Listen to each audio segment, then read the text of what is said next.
Felipe Luiz soltou o verbo na entrevista coletiva após o empate, mais um empate no Maracanã contra o Cruzeiro. Mais um empate pífio, na minha opinião. E Felipe Luiz deu explicações na entrevista coletiva e vale muito a pena assistir. E na minha opinião, ele demorou a entrar com o Pedro e não sabe-se por quê. Você vai descobrir aqui na entrevista coletiva as principais falas do treinador rubro-negro. Mas antes de trazer, eu te peço, se inscreve no canal aqui, FB do Fla, porque aqui eu trago informações do Flamengo todo dia. Bora ver qual foi a explicação de Felipe Luiz por mais um empate pífio no Maraca. Oi, Felipe, aqui à tua direita. Parabéns aí pelo ano à frente do clube. Queria que você fizesse uma análise, depois do resultado de hoje, de como está o campeonato na tua cabeça, olhando para a tabela do campeonato. O Flamengo está com 3 pontos na frente do Palmeiras, tem um jogo a menos, o Palmeiras tem um jogo a menos, e esse jogo vai ser cumprido do Palmeiras, a menos na semana da data FIFA, na semana que vem. E aí o Flamengo, os dois ficam com o mesmo número de pontos. Se o Palmeiras vencer esse jogo, ele passa à frente por conta do número de vitórias. Os últimos 3 jogos no Maracanã, o Flamengo empatou. Grêmio, Vasco e hoje. Como é que você está vislumbrando isso para frente, tendo um confronto direto ainda contra o Palmeiras, um jogo a fazer contra o último colocado do campeonato? E se você está achando que hoje o resultado pode ter interferido na tabela, na classificação, olhando um pouquinho para frente? Hoje é um resultado absolutamente normal, primeiro contra segundo. Acreditávamos que poderíamos ganhar, fizemos um jogo para vencer, tivemos muitas chances, eles também tiveram as suas chances, um jogo muito aberto. Infelizmente, não conseguimos os pontos que precisávamos. O campeonato é longo, são 38 rodadas, e o que importa é chegar acima do segundo na última rodada. Estamos na briga, esses 3 clubes, hoje era uma grande oportunidade para a gente deixar o Cruzeiro para trás, não conseguimos, mesmo assim temos uma vantagem de pontos considerável para eles, com esse jogo a menos, contando se vencesse esse jogo. E é verdade que o Palmeiras está vencendo o jogo que falta, estaria empatado a pontos com nós, mas existem muitos jogos pela frente. E o que nós temos que ver é que nós estamos na briga, que a primeira fase do retorno, os primeiros 9 jogos, são complicados. Estamos melhor nesse momento que estávamos no turno, 3 pontos a mais, somamos nesse primeiro começo de retorno do que o turno. Não sei se me expliquei bem. E ainda temos, como você falou, confronto direto com o Palmeiras. O Palmeiras vai jogar com o Cruzeiro. Tem jogos difíceis, nós temos jogos difíceis. É o campeonato mais competitivo do mundo. E vai ganhar quem for mais regular no final e vai ser a melhor equipe no final das contas. Por isso, pés no chão, humildade, continuar trabalhando e tentar ser campeão. Rodrigo Cerqueira, do Grupo Globo. Exatamente um ano você fazia sua estreia aqui no Maracanã como técnico do time profissional do Flamengo, com uma vitória sobre o Corinthians na semifinal da Copa do Brasil. E desde então foram alguns títulos, muitas coisas aconteceram, muitas vitórias, momentos importantes.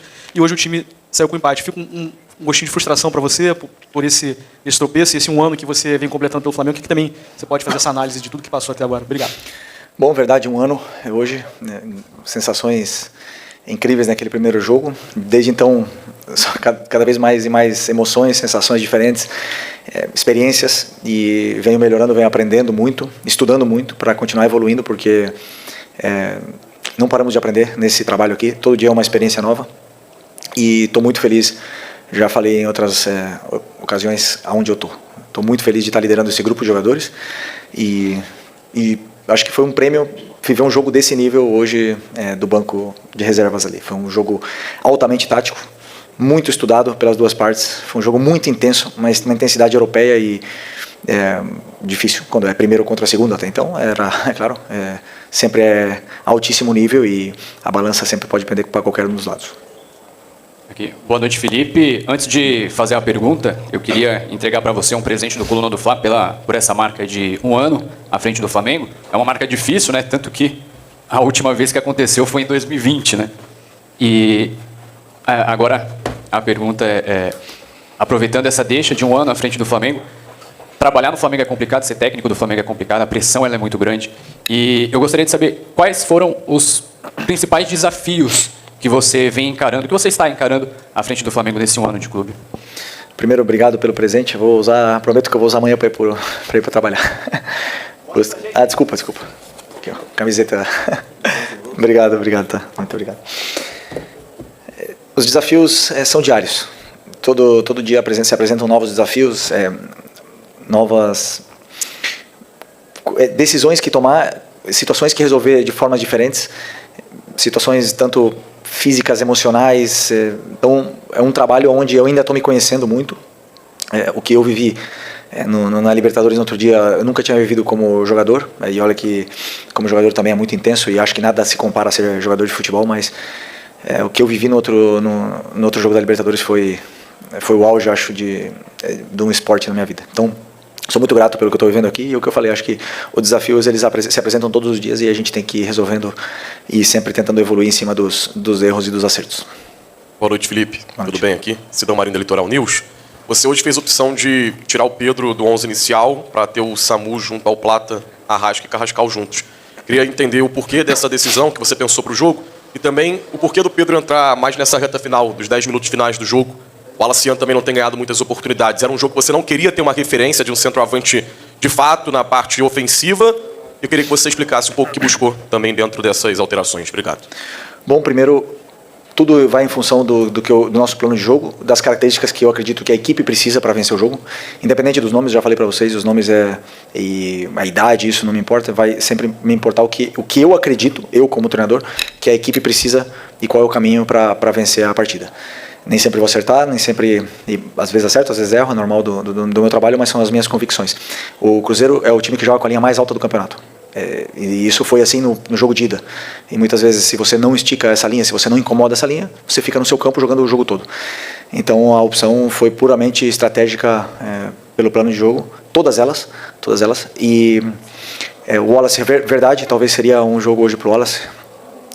Mas optei pelo Pedro porque eu também acreditava por onde estávamos entrando e que o Pedro poderia chegar para finalizar essa bola dentro da área. Então, naquele momento do jogo, eu optei por tirar o Arrascaeta e deixar ele na posição do Arrascaeta, e o Plata continuava fazendo os mesmos movimentos, até mesmo porque, para mim, na minha opinião, tanto o Plata como o Carrascal foram os melhores do time, então estava difícil realmente tirar, porque o time estava muito bem e estava sendo um jogo muito, muito equilibrado, a nível tático muito alto, e qualquer mudança tem uma consequência, tanto é que o treinador deles também não trocava, e assim foi quase até o final. Felipe, Raíssa Simplício da Gol Brasil e da revista Placar, parabéns aí por completar um ano, e você está muito perto de uma marca que não acontece desde 2011, que é um treinador começar e terminar a temporada como treinador do Flamengo. Mas eu queria te perguntar sobre o Samuel Lino, né? Porque ele chegou muito bem, primeiro jogo dele arrebentando, super arisco, depois foi para a seleção brasileira, inclusive, só que nos últimos jogos ele caiu um pouco de rendimento e ele parece bastante ansioso, né? A gente vê, assim, de fora, dentro de campo ele parece estar bastante ansioso. Eu queria saber se essa é a tua visão também, se você chegou a conversar com ele, como é que você está vendo esse momento? Bom, primeiro que o Lino, todo mundo sabe da qualidade, ele já demonstrou quando ele chegou aqui, e todo jogador, e principalmente aqui no Flamengo, oscila, né? O Lino teve uma sequência muito pesada de jogos, muito difícil. O jogo da Libertadores teve uma carga grande, depois 3 dias teve que jogar também contra o Corinthians, onde foram jogos muito difíceis, e eu optei por dar essa sequência de minutos para ele, e fisicamente talvez ele sentiu um pouco no jogo contra o Corinthians, e isso faz o rendimento cair um pouco. Agora, é importante que vocês e também a torcida entenda que os dribladores são os jogadores que mais perdem bola. Isso é uma coisa natural do futebol, nas estatísticas, em todos os lugares. Então, sempre que você tem um driblador, que no nosso caso será Cebolinha, Michael, Samuel Lino, o próprio Plata quando joga aberto. Então, são jogadores que são dribladores, e eles arriscam ou 1 contra 1 e se expõem muito. E uma das coisas que eu tentei muito hoje era explorar esse 1 contra 1 dele contra o William, mas o Cruzeiro dobra muito bem a marcação. Então vinha 2, 3 e não era um jogo fácil para ele, nível tático, e ele não teve uma performance do nível que ele vinha apresentando antes. E o difícil é isso, né, que na primeira vez que ele dá uma oscilada já vem a vaia, e isso, claro, sempre, se vocês olham bem, quase sempre são com os dribladores, né? Então, é importante que a gente saiba que esse tipo de jogador, ele tem a confiança do treinador, sou eu que peço para ele driblar, sou eu que peço para ele ir para cima, para ele ir para essa jogada individual, porque quando ele consegue passar, ele gera muita vantagem. Então, espero que ele não se abale com isso, que é uma coisa absolutamente normal, e que ele recupere a alegria e continue indo para cima o quanto antes. Felipe aqui, Renan Moura da Rádio Globo CBN. Queria entender o porquê que você segurou bastante, até os 35, 36 minutos, a segunda substituição em diante. E se me permite, queria entender hoje a situação do Juninho, que foi o primeiro jogador contratado nessa temporada e não vem sendo relacionado. Ele está treinando tão mal assim nos treinamentos no Ninho do Urubu. Queria entender o panorama dele dentro desse elenco hoje. Obrigado. Bom, sobre as trocas, primeiro eu troquei o Lino, porque realmente não estava fazendo um bom jogo, e puramente parte estratégica do jogo, optei por deixar o Bruno daquele lado do William.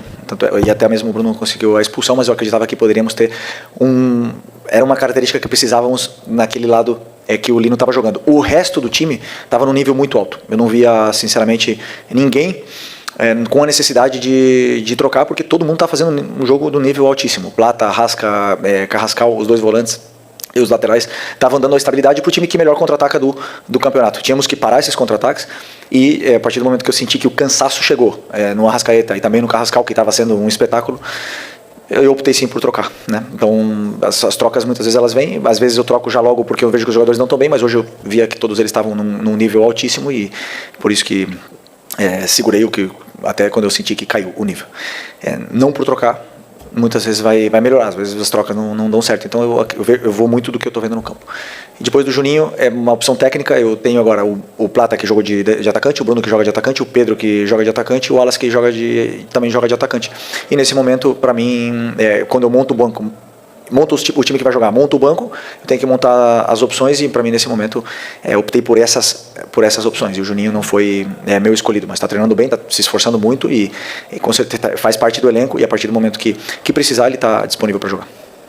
É isso aí, torcedor rubro-negro. Essas foram as principais falas de Felipe Luiz. O que você achou? Ele tem razão ou não tem razão? O que faltou para o Flamengo vencer o Cruzeiro no Maracanã, principalmente na fase final ali, quando ficou com um jogador a mais em campo? O Flamengo não conseguiu criar nada de diferente. Muitas das vezes, onde era para fazer até aquela jogada básica, de ficar cruzando na área toda hora, o Flamengo estava refugando e demorava a cruzar, até a torcida chiou algumas vezes. É isso aí. Perdemos a chance de manter a diferença ali na frente e, mais uma vez, o Flamengo se complica, na minha opinião, ali, de deixar embolado novamente.